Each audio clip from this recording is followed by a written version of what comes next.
Subscribe करें और देखें एक दिल दहला देता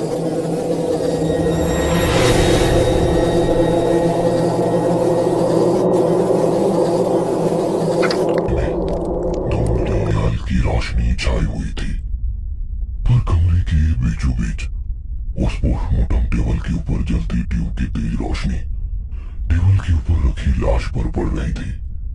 दीपक गुमसुम उदास चेहरे से टेबल की एक तरफ खड़ा था।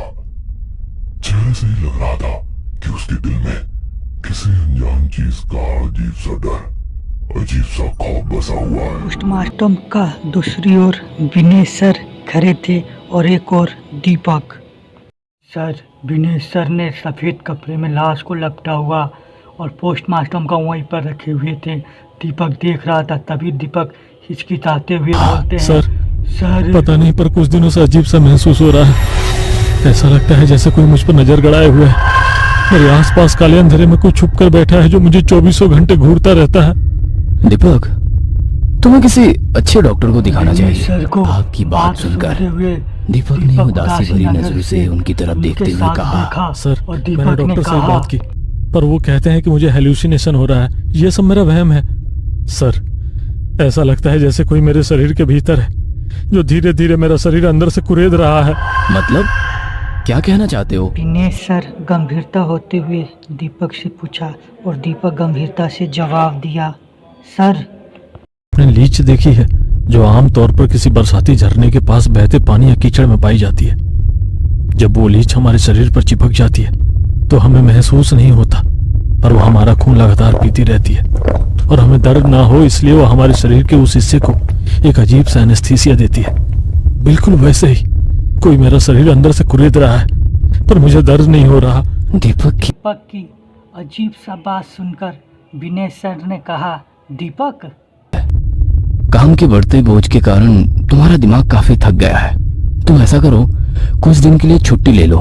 दीपक ने दोबारा अपनी नजरें टेबल पर गड़ाते हुए अपनी सहमी आवाज में कहा, सर, मुझे लगता है आपकी बेटी को मारने वाली वो शैतानी आत्मा अब मुझे भी खत्म कर देगी। कहते हुए दीपक विनय सर के ओर देखा और आंख झपटते हुए काली रात हो गई। दीपक के ऊपर झपट पड़ी। दीपक ने सर्जिकल ब्लेड से उस डरावनी आकृति पर वार किया और अगले पल जोर से चिल्लाते हुए नींद से जाग गया। वो अपने कमरे के बेड पर था। रात के सन्नाटे में पसीने से लथपथ दीपक को अपने दिल की तेज धड़कनें साफ साफ सुनाई दे रही थी। ओह, आज फिर वही डरावना सपना। पता नहीं यह सपना बार बार क्यों आ रहा है और कब तक आता रहेगा। अपने आप से बातें करते हुए उसने दीवार पर टंगी घड़ी की ओर देखा तो रात के 2 बजने वाले थे। वो दोबारा बेड पर लेटे सोने की कोशिश करने लगा। सुबह दीपक तैयार होकर काम पर पहुंच चुका था। पोस्टमार्टम रूम के भीतर पहुंचते ही उसे एक अजीब सी बेचैनी महसूस होने लगी। अपनी आंखें बंद करके उसने लंबी सांसें ली। हमेशा की तरह एक लाश पोस्टमार्टम टेबल पर सफेद कपड़े में ढकी हुई नजर आई।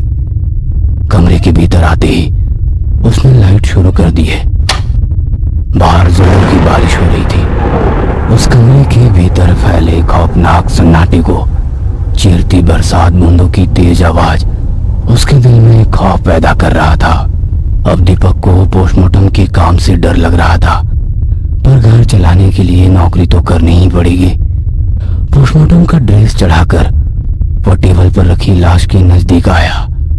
लाश के ऊपर ढका हुआ सफेद कपड़ा हटाने के लिए हाथ आगे बढ़ाने लगा, पर उसके हाथ डर के कारण कांप रहे थे। अपने डर के ऊपर काबू रखते हुए दीपक ने लाश के ऊपर ढका हुआ सफेद कपड़ा हटाए और सन्न रह गया। लाश पूरी तरह से सड़कर काली पड़ गई थी। लाश के शरीर से मांस खाने वाले सफेद कीड़े रेंगते हुए टेबल के ऊपर फैल रहे थे। अपने चेहरे के ऊपर मास्क लगाते हुए सर्जिकल ब्लेड उठाया ही था कि तभी पीछे फैले काले अंधेरे से उसे एक अजीब सी आवाज आने लगी, जैसे कोई मर्द और औरत आपस में हल्की धीमी आवाज में कुछ बातें कर रहे हो। उस कमरे में वो अकेला था, फिर भी यह खुशफुसाहट एक अजीब सा नसों में जहर की तरह दौड़ने लगा। पीछे सचमुच कोई है या ये मेरा वहम है? खुद से ही बातें करते हुए वो अपनी सांस रोककर उस आवाज को सुनने की कोशिश करने लगा। कुछ साफ सुनाई तो नहीं दे रहा था, पर आवाज लगातार आ रही थी। उसे पीछे देखने की हिम्मत ही नहीं हो रही थी, पर उसके कान उस अजीब सी आवाज पर ही टिके हुए थे। उसने झट से पीछे मुड़कर देखा और सब कुछ एकदम से शांत हो गया। कमरा थोड़ा अजीब सा लग रहा था। अपनी सांसें रोककर वो पीछे वाली दीवार पर लगे बड़े से कांच को देख रहा था। पीछे दीवार पर लगे उस काले कांच में दीपक को अपनी और पोस्टमार्टम टेबल पर रखी लाश का अक्स धुंधला सा नजर आ रहा था। लेकिन अब वो आवाज बंद हो गई थी, मगर उस कमरे में फैला हुआ एक अजीब सा सन्नाटा दिल में खौफ पैदा कर रहा था। दीपक हैरानी भरी नजरों से कुछ सेकंड उस आईने को देखता रहा और दोबारा टेबल की ओर मुड़ा तो जैसे उसकी जान हलक तक आ गई थी, क्योंकि उस लाश का काला पीला पड़ा हुआ चेहरा बिल्कुल दीपक के चेहरे के पास था। लाश की खुली आंखें उसी को ही घूरे जा रही थी। यह खौफनाक नजारा देखकर दीपक की जैसे सांसें रुक गई और अगले ही पल दीपक की गर्दन पकड़कर वो लाश घूरते हुए बोली, किसे ढूंढ रहे हो? वो डरावना दृश्य देखकर दीपक झट से कुछ कदम पीछे हटते हुए लड़खड़ाकर फर्श पर गिर गया। उसने डर भरी नजरों से टेबल पर देखा, पर सब कुछ सामान्य था। वह लाश वैसे ही टेबल पर लेटी हुई थी। ये क्या हो रहा है मेरे साथ? मेरा वहम है या सच में कोई बुरी आत्मा मेरे साथ खेल रही है? ये सब कुछ मेरे बर्दाश्त के बाहर है। अगर ऐसे ही चलता रहा तो मेरा दिमाग फट जाएगा। खुद को संभालते हुए वह उठकर खड़ा हो गया और डर भरी नजरों से उस कमरे में चारों ओर देखने लगा, पर सब कुछ शांत था। न किसी की आहट, न कोई आवाज, बस एक जानलेवा सन्नाटा उसके दिमाग पर हावी हो रहा था। एक अजीब सी थकान उसे महसूस होने लगी। 4-5 कदमों पर टेबल पर रखी उस लाश पर नजर डाली। मैं जानता हूं तुम्हारी आत्मा इसी कमरे में मौजूद है, पर क्या तुम्हारी आत्मा के अलावा कोई और आत्मा इस कमरे में मौजूद है? और क्या वो मुझसे कुछ कहना चाहती है?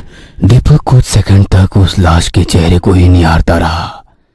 पूरी तरह सड़कर काली पड़ी उस लाश के जिस्म से मांस खाने वाली कीड़े निकल रहे थे, पर उसकी आंखें खुली होने के कारण लाश का चेहरा देखकर अजीब सी घबराहट हो रही थी। इस सन्नाटे में उसे अपने दिल की धड़कनें साफ साफ सुनाई दे रही थी। और तभी झट से एक औरत की काली परछाई अजीब से हंसते हुए दीपक के पीछे से गुजरी। दीपक ने डरी सहमी नजरों से पीछे मुड़कर देखा, पर पीछे सिर्फ अंधेरा था। वो अब समझ चुका था कि एक शैतानी आत्मा उसके इर्द गिर्द मंडरा रही है। अपने डर पर काबू रखते हुए उसने टेबल पर पड़ी लाश को देखा और बाजू के ट्रे में पोस्टमार्टम के लिए रखे औजारों में से सर्जिकल ब्लेड उठाया। टेबल पर रखी लाश को देख अपनी दोनों आंखें बंद कर ली और एक लंबी सांस लेते हुए अपने डर को कम करने की कोशिश करने लगा।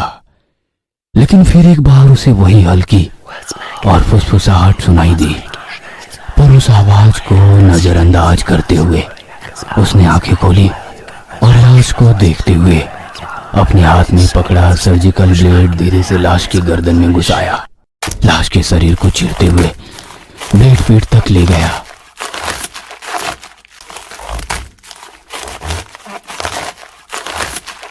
वो लाश का सीना खोलता तभी सड़न की वजह से सीने में जमी गैस के साथ बदबूदार काले पानी की पिचकारी उसके चेहरे पर पड़ी। क्या मुसीबत है? उस घिनौनी गंध की वजह से वह टेबल से दूर हट गया। चेहरे पर उड़े उस पानी की बदबू से जैसे उसे उल्टी आने लगी।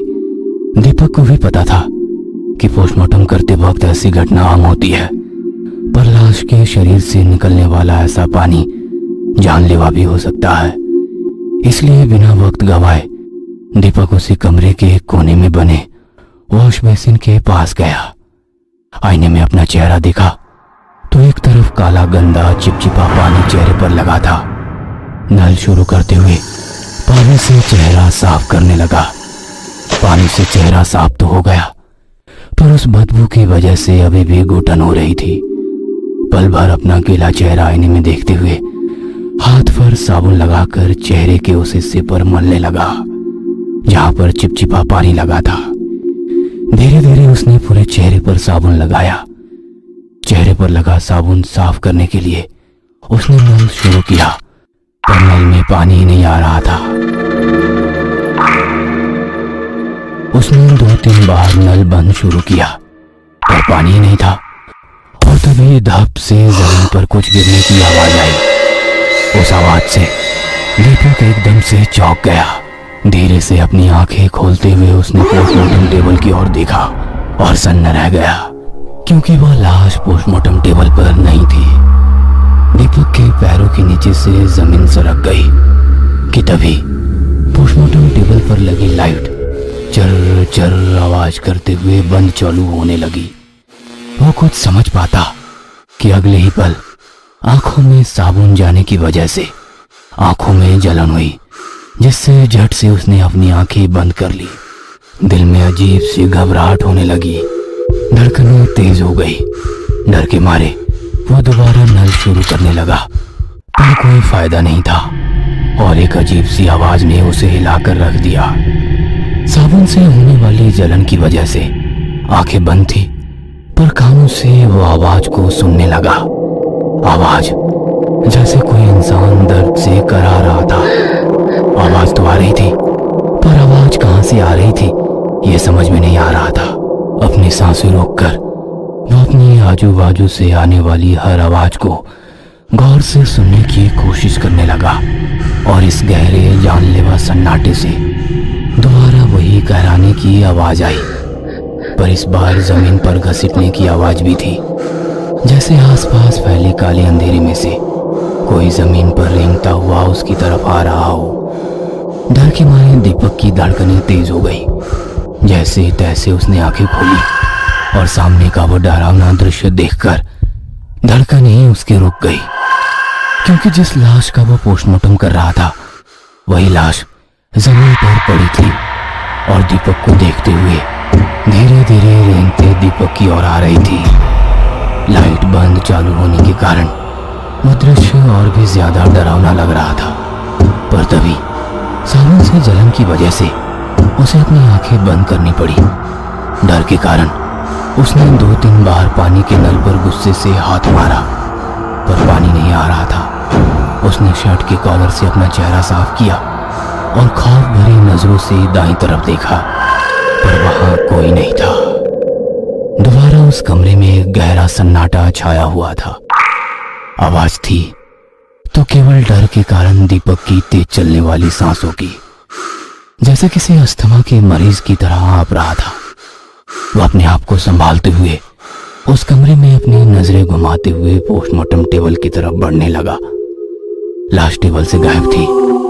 टेबल के ऊपर बंद चालू होने वाली बल्ब पर हाथ मारते ही लाइट फिर से चालू हो गई। कुछ सेकंड वो वैसे ही शांति से टेबल के पास खड़ा कमरे में नजरें घुमाते हुए उस लाश को ढूंढने की कोशिश करने लगा, और तभी उस लाश ने झटके से पीछे से आकर उसकी गर्दन जकड़ ली और लाइट दोबारा बंद चालू होने लगी। अपने आप को छुड़ाने के लिए उसने लाश के हाथ पर पूरी ताकत से अपने दांत गड़ाए, पर उस लाश ने उसे पोस्टमार्टम टेबल पर लिटा दिया। काले अंधेरे में जैसे उसका पूरा शरीर जकड़ लिया गया और बिजली की चर्र चर्र आवाज के साथ दीपक की दर्द भरी चीखें लगातार उस कमरे में गूंजती रही।